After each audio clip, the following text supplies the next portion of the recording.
ಗಣಪತಿ ಬಪ್ಪ ಮೋರಯ್ಯ ಅಂತಾರಲ್ಲ. ಈ ಮೋರಿಯ ಅಥವಾ ಮೋರಯ್ಯ ಯಾರು ಗೊತ್ತಾ? ಭಕ್ತರನ್ನ ಬಿಟ್ಟು ಭಗವಂತನಿಲ್ಲ, ಭಗವಂತನನ್ನ ಬಿಟ್ಟು ಭಕ್ತರೂ ಇಲ್ಲ.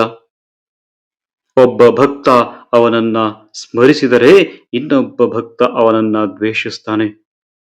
ಆದರೆ ಭಗವಂತ ಪ್ರತಿಯೊಬ್ಬರನ್ನು ಸಮಾನವಾಗಿ ಕಾಣ್ತಾನೆ.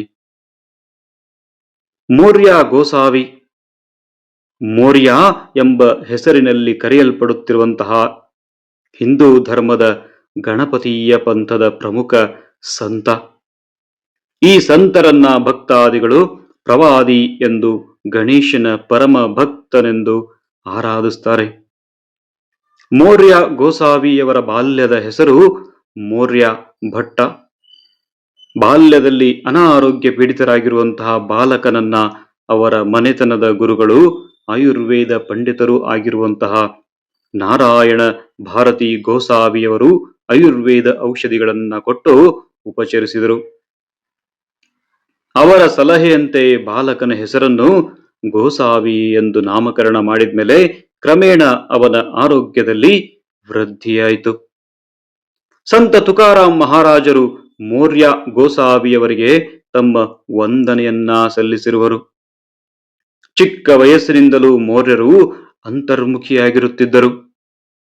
ಯಾವ ಕೆಲಸಗಳಲ್ಲೂ ಆಸಕ್ತಿ ವಹಿಸುತ್ತಿರಲಿಲ್ಲ. ಅಂದ್ರೆ ಸದಾ ಭಗವಂತನ ಸ್ಮರಣೆಯಲ್ಲಿ ಇರ್ತಾ ಇದ್ರು. ಇದನ್ನು ಗಮನಿಸಿದಂತಹ ತಂದೆ ತಾಯಿಗಳು ಅವರನ್ನ ಮನೆಯಿಂದ ಹೊರಗೆ ಹಾಕ್ತಾರೆ.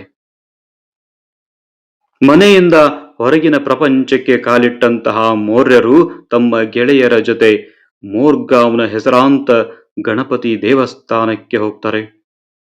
ಅಲ್ಲಿ ಭಕ್ತಿಯಿಂದ ಪ್ರಾರ್ಥಿಸುತ್ತಾ ದೈವ ಸಾನ್ನಿಧ್ಯದಲ್ಲಿ ತಲ್ಲೀನರಾಗಿರ್ತಾ ಇದ್ರು. ಗಣೇಶನ ಪೂಜೆಯನ್ನ ಮಾಡ್ತಾ ಆನಂದವಾಗಿದ್ರು. ಒಮ್ಮೆ ಗಣೇಶ ಮೂರ್ತಿಯ ಅರ್ಚನೆ ಮಾಡಲು ಹೋದಾಗ ಅವರನ್ನ ಮಂದಿರದೊಳಗೆ ಬಿಡ್ಲೇ ಇಲ್ಲ. ಯಾವ ಕಾರಣ ಇತ್ತೋ ಗೊತ್ತಿಲ್ಲ. ಮೋರ್ಯರು ಇದರಿಂದ ಬಹಳ ದುಃಖಿತರಾದರು. ಆಗ ಅವರ ಆರಾಧ್ಯ ದೇವತೆಯಾದಂತಹ ಗಣೇಶ ಸ್ವಪ್ನದಲ್ಲಿ ಪ್ರತ್ಯಕ್ಷನಾಗ್ತಾನೆ. ಹತ್ತಿರದ ಚಿಂಚವಾಡ ಗ್ರಾಮಕ್ಕೆ ಹೋಗಲು ಅಲ್ಲಿ ಅಪ್ಪಣೆಯನ್ನ ಕೊಡ್ತಾನೆ ಶ್ರೀ ಗಣೇಶ. ಅಲ್ಲಿಯೇ ಗಣೇಶ ಮಂದಿರವನ್ನ ನಿರ್ಮಾಣ ಮಾಡ್ತಾರೆ ಮತ್ತು ಅಜನ್ಮ ಪರ್ಯಂತವಾಗಿ ಗಣೇಶನನ್ನ ಸ್ತುತಿಸಿ ಪ್ರಾರ್ಥಿಸಿ ಆರಾಧಿಸಿ ಅಲ್ಲಿ ಸಮಾಧಿಸ್ಥರಾಗ್ತಾರೆ. ಭಕ್ತಾದಿಗಳಿಗೆ ಅವರ ಮಗ ಚಿಂತಾಮಣಿಯು ಗಣೇಶನ ಪ್ರತ್ಯವತಾರವೆಂದು ಹೇಳ್ತಾರೆ. ಅವರನ್ನ ಶ್ರದ್ಧಾಳುಗಳು ಪ್ರೀತಿಯಿಂದ ದೇವ್ ಅಂತಾನೂ ಕರೀತಾ ಇದ್ರು. ಅವಾಗಿನಿಂದ ಗಣಪತಿ ಬಪ್ಪ ಮೋರಿಯಾ ಅಂತ ಹೇಳುವಂತಹ ರೂಢಿ ಪ್ರಾರಂಭವಾಯಿತು.